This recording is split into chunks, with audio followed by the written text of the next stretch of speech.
You must be wondering, how do you repaste the graphics card, such as this?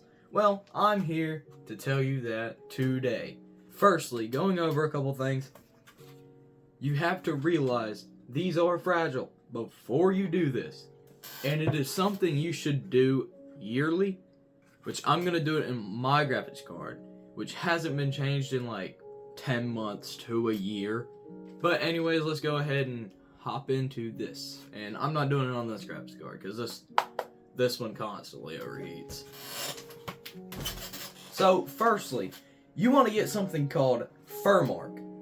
So first, you want to go to the Furmark webpage, which will be linked in the description if you don't know where it's at. You want to go ahead and hit download, go through this, just get this installed some way, and then you want to open it. Anyways, after you get it installed and fully on here, it will pop up a page like this after you open it. But mostly what you want is running the test for this. So it will be a graphics card test, which you've probably seen this before, but this tells you a lot. It tells you your GPU hotspot, VRAM usage, and regular GPU temp. What you really want to focus on is that GPU temp, because that is what it goes off of if it's starting to thermal throttle your GPU. And of course, and as you can see, it's very slowly climbing.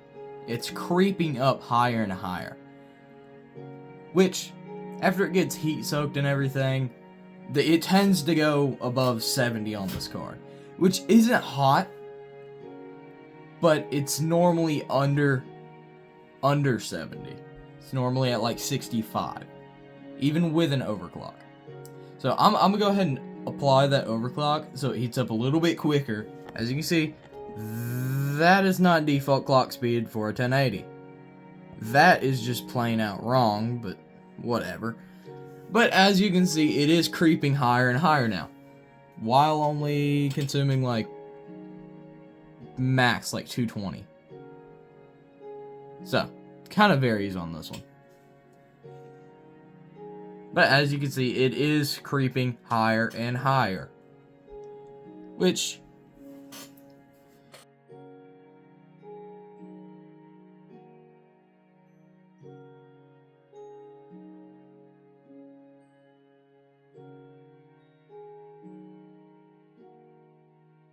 anyways, let's go ahead and get this GPU out and repaste it like we were supposed to be doing it here. Anyways, let's go ahead and get this GPU out and repaste it. So of course, then your next instinct is cut this off, unplug that, unplug that, unplug that, unplug that, and boom. We can drag the PC out now. And now that we got that done, go ahead and tilt your PC sideways and get to work. So, now that you got it on the floor sideways, pop your side panel off. This is very different for a lot of PCs, which mine just slides off because I have no screws in the back of it. But you could have a glass panel. It all is the same until it comes down to this. These are very slightly different, but they're normally the same.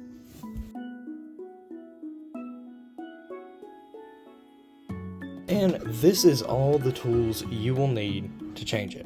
Isopropyl alcohol, you need to get over 50% so it evaporates fast enough. You need some sort of cloth to put the alcohol on to wipe the thermal paste off, and you need screwdrivers. These can be something like this, or I have different bits for mine. Of course, if you have both, even better. But let's go ahead and get it done. Let me speed run this.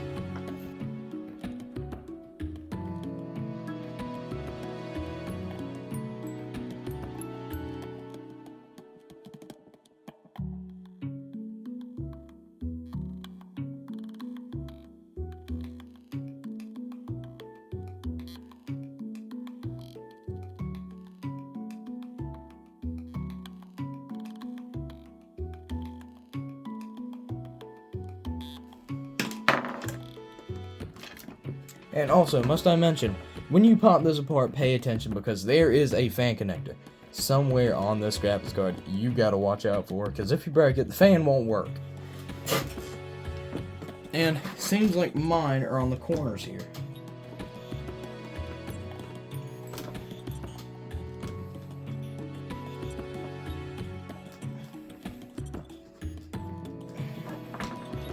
Sometimes these take a little bit of scarily force to take them off, but you got it.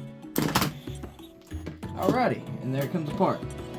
It's actually not as dry as I expected it to be, but it can still be, because there is a giant air pocket in that. Look at that giant air pocket right there. That was a giant uncontacted piece of thermal paste. There was literally nothing there doing anything. So this is the time where you want your alcohol. So yeah, you probably want to just like soak this. Maybe not that much. Okay, maybe not that much. And this is exactly why we don't use water. I just soak my desk in it. And the good thing about alcohol, it might make me pass out later with this amount, but it dries and it doesn't short things. So yeah, there's quite a bit in this. Okay, hold on a second. Okay, anyways, you use this to get off all the thermal paste, and does a really good job of that. And on the die, you do the exact same thing.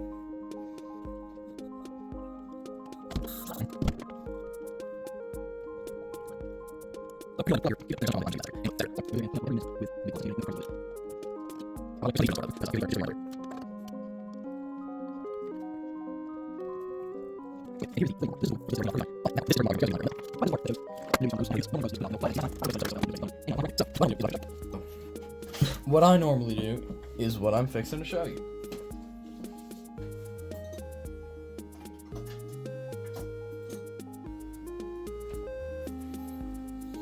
I get the back end of a tweezer or something, tweezers, whatever has back end like that, which I've only found tweezers do, and open my near unopenable thermal paste.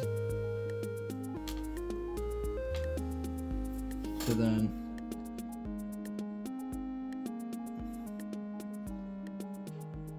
of course, yeah, for some reason my thermal paste wants to separate. If any of y'all know how to fix that, I would be incredibly thankful, but I don't know how to fix it, so I'm just gonna have to deal with it for now. Of course, I normally just spread it out.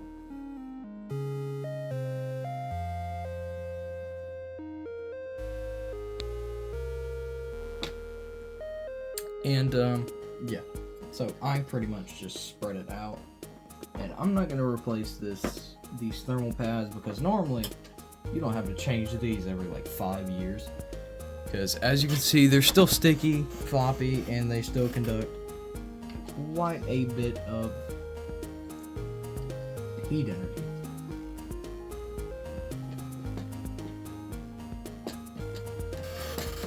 Alright, let's finish this up.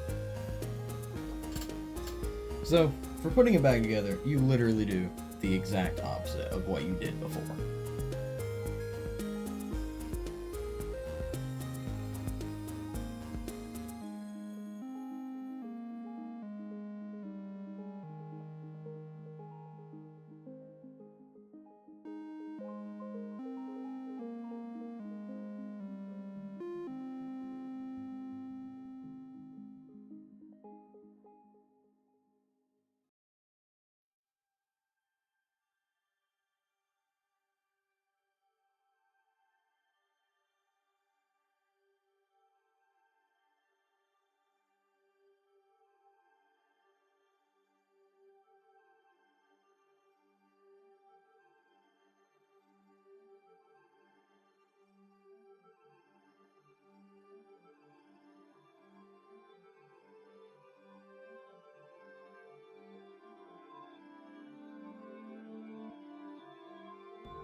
And boom, we are back. So you want to go ahead and open FarmArk again. I'm going to go ahead and open MSI Afterburner also to put that overclock on and test it under overclock. But let's go ahead with both of these. Then we're back on normal. So run the 1080p test.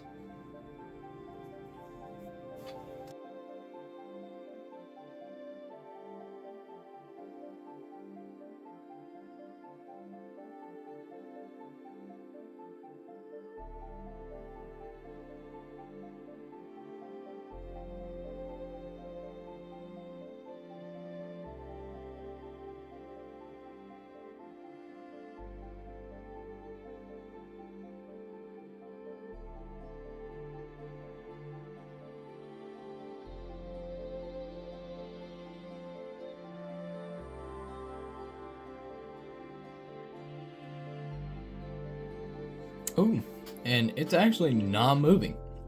The hotspot is staying under 80 Celsius. It was getting close to 90 with the overclock.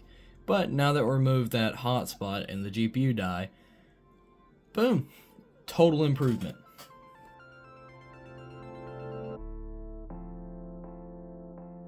I also mentioned our goal is at 1,000 subscribers right now, and I will weld that router to a PC if we hit 1,000 subscribers.